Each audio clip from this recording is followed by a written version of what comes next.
तर सध्या राज्यात मतदार याद्यांमधील घोळाचा गंभीर आरोप विरोधकांनी केला। या निमित्ताने विरोधक एकत्र आले असून निवडणूक आयोगाला विरोधकांनी अनेक परखड सवाल केलेत। अशातच झी24 तासने अमरावतीमधील धक्कादायक प्रकार समोर आणलाय। अमरावतीमधील अनेक गावं मतदार यादीतून गायब झाल्याचं धक्कादायक वास्तव समोर आलेलं आहे। पाहूया।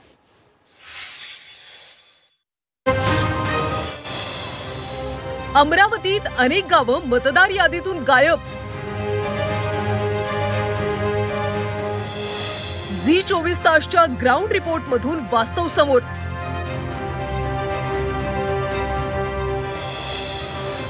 जिल्हाधिकाऱ्यांकडे तक्रार, पुढे काय? स्थानिक स्वराज्य संस्थांच्या निवडणुकीच्या तोंडावर निवडणूक आयोगाच्या कारभारावर बोट ठेवत विरोधकांनी रान उठवलंय। त्यानंतर आता झी24 तासने अमरावती जिल्ह्यातला असाच एक धक्कादायक प्रकार समोर आणलाय। अमरावतीच्या अंजनगाव सुर्जी तालुक्यातली अनेक गावं मतदार यादीतून गायब झालीत। हे वास्तव झी24 तासने समोर आणलंय। अमरावती जिल्ह्यातल्या अंजनगाव सुर्जी तालुक्यातली अनेक गावं मतदार यादीतून गायब झालीत। जिल्हा परिषद पंचायत समिती निवडणुकीच्या तोंडावर निवडणूक विभागाचा अजब कारभार चव्हाट्यावर आलाय। निवडणुकीपूर्वी निवडणूक विभागाने प्रसिद्ध केलेल्या प्रारूप मतदार याद्यांमध्ये अनेक गावं गायब आहेत। पंचायत समितीचे माजी सभापती शशिकांत मंगळे यांचा हा आरोप आहे। शशिकांत मंगळे यांनी आता जिल्हाधिकाऱ्यांकडे तक्रार केली आहे। जिल्हा परिषद पंचायत समिती निवडणुकीच्या तोंडावर निवडणूक विभागाचा अजब कारभार आता चव्हाट्यावर आलाय। निवडणुकीपूर्वी निवडणूक विभागाने प्रसिद्ध केलेल्या प्रारूप मतदार याद्यांमध्ये अख्खी गावं गायब झाली आहेत। पंचायत समितीचे माजी सभापती शशिकांत मंगळे यांचा हा आरोप असून त्यांनी जिल्हाधिकाऱ्यांकडे तक्रार केली आहे। 2025च्या निवडणुका होऊ घातलेल्या आहेत। यामध्ये आपल्या इथे मतदार याद्या प्रसिद्ध झालेल्या आहेत। मतदार यादीवर ऑब्जेक्शनचा उद्याचा शेवटचा दिवस आहे। मी जेव्हा मतदार याद्या चालल्या आपल्या तालुक्याच्या तेव्हा माझ्या असं निदर्शनास आलं की काही गावं या मतदार यादीमधून गायब आहेत। यावर यशोमती ठाकूर यांनी प्रतिक्रिया देत मुख्यमंत्री देवेंद्र फडणवीस यांच्यावर गंभीर आरोप केले। आता हळूहळू सगळीकडे वोट चोरीची प्रकरणं बाहेर येत आहेत। अंजनगाव तालुक्यातल्या गावच्या गावं वगळण्यात आली। असं करून निवडणूक जिंकतायत। भाजपकडे फिरते वोटर आहेत। ते अमरावती जिल्ह्यात मध्य प्रदेश आणि राजस्थानमध्ये सुद्धा वोट करतायत असा गंभीर आरोप ठाकूर यांनी केला आहे। अमरावती जिल्ह्यामध्ये अंजनगाव म्हणून जो तालुका आहे त्या ठिकाणी गावाच्या गावं वगळण्यात आली।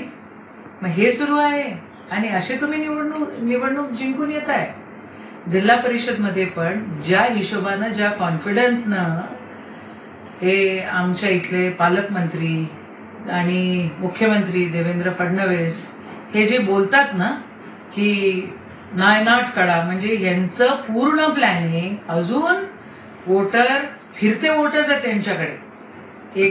एक ग्रुप ऑफ वोटर्स हरियाणामध्ये पण वोट करतो, मध्य प्रदेश मध्ये पण करतो आणि तो अमरावती जिल्ह्यामध्ये पण वोटिंग करतो।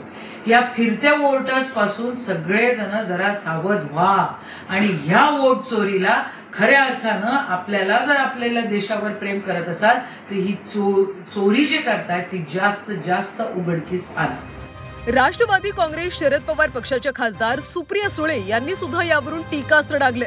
रोज नव्या नावाची आणि शहराची माहिती बाहेर येते। ज्या निवडणूक आयोगावर सगळ्यांचा विश्वास होता त्यांच्याकडून असं होणं योग्य नाही असं सुळेंनी म्हटलंय। सातत्याने रोज एक ना एक कुठली ना कुठली गावाची किंवा एखाद्या मतदारसंघातल्या रोज गोष्टी बाहेर येत आहेत। हे दुर्दैव आहे की एवढं तंत्रज्ञान AI असताना ज्या इलेक्शन कमिशनवर आपल्या सगळ्यांचाच विश्वास होता त्या इलेक्शन कमिशनच्या रोज काहीतरी गडबड ही बाहेर येते।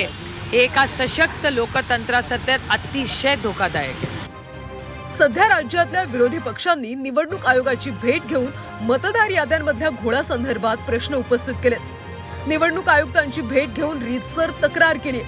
अशा परिस्थितीत आता अमरावतीमधल्या मतदार याद्यांमधला घोळही समोर आलाय। त्यामुळे या सर्व प्रकरणावर आता आयोगाची काय भूमिका असणार हे पाहावं लागेल। अनिरुद्ध दवाळे, झी24 तास, अमरावती।